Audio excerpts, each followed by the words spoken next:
Cara mengganti email alternatif akun Google lewat HP sangat mudah. Langsung saja tap ikon atau foto profilnya. Lalu pilih kelola akun Google Anda.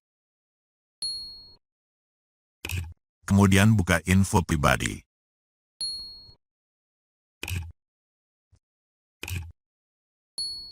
Tap pada bagian email.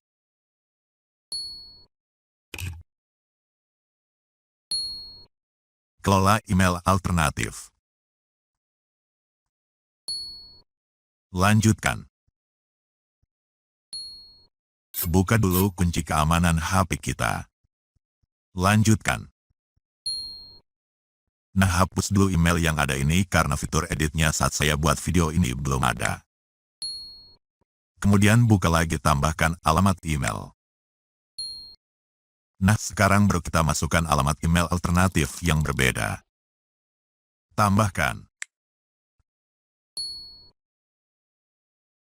Selanjutnya buka email tersebut untuk melakukan verifikasinya. Biasanya dalam bentuk link verifikasi.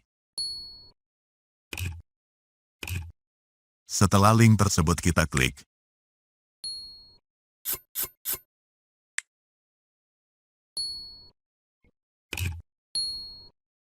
Nah, berhasil.